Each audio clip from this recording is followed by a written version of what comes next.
This is the MaxiTrack 8-foot awning from NAPA, and in today's video, I'm going to give you a rundown on it, show you some of the good and some of the bad things about it, and show you what you can do to improve it to make it better than it ever should be.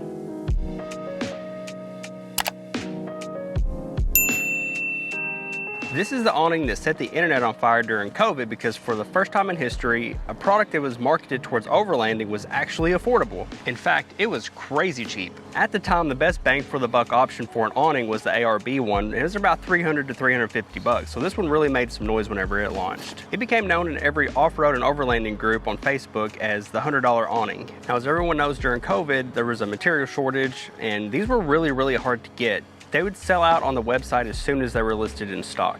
Now, like everything else since then, the price has gone up a little bit. At the time of this recording, the price is listed as $139.99 on NAPA's website.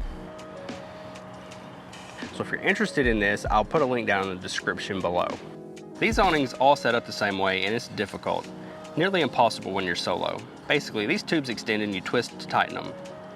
And if you don't deploy them in the proper order, you're in trouble. There's videos out there on how to set these up, so check those out if you need to. It's not that hard to figure out, but I just want to reiterate, it's not impossible, but it's really difficult when you're solo. If you're going to leave it deployed when raining, it turns into a massive water bowl. To fix this, just drop one leg down, cinch up the guy line, and it'll let the water run off and keep it from getting too heavy and bending the poles. Now, being so affordable does mean that it has some trade-offs. The very first trip that we took it on, it broke. Well, we had a little bit of a heartbreak today. Whenever we returned back to our camp, we noticed that our beloved MaxiTrack awning was laying on the ground. Now, that doesn't necessarily mean that it's worse quality than its competitors. That was definitely my fault. I didn't stake it down, and it really wasn't windy. I didn't think I needed to, but it turns out that these things are basically an 8-foot parachute, and they'll pick up any tiny little breeze.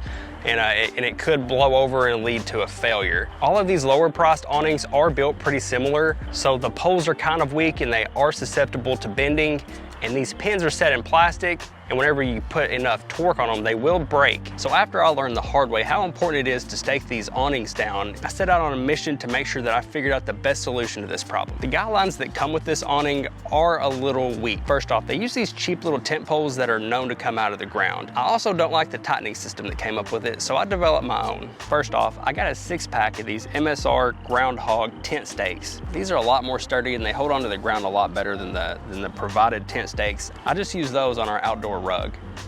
Now, I use 2 of these stakes on each guy line, and I just use a regular carabiner to connect them. Up top to interface here with the pole, I replaced the plastic ratcheting clip that they provide with one of these Night Eyes can jams. These things are super easy to set up. You just thread the string through the hole in the back and pull it through the ratchet to tighten it down. This lets me set up the guy lines in about 1 minute. Another way to improve this awning is to get rid of the hardware that it comes with. The bolts are really high quality, surprisingly, but the knot lock nuts that it comes with are junk. Get rid of them. Go to the hardware store and get some real nuts and get some locking washers while you're there. And to mount it to our camper's roof rack, we used the provided L brackets that it came with. While I was at the hardware store, I picked up some 2-inch U-bolts and used those to fasten it to the roof rack. Yeah, that seems to be the way to go. Overall, I have been pleased with this awning. It's been a great addition to our camper. It's very affordable and it's quite easy to make it better. So if you're interested in one, like I said, I'll put a link in the description down below. Thank you so much for watching. If you have any questions about this awning, drop a comment down in the comment box. Please subscribe if you haven't already, and I'll see you next time.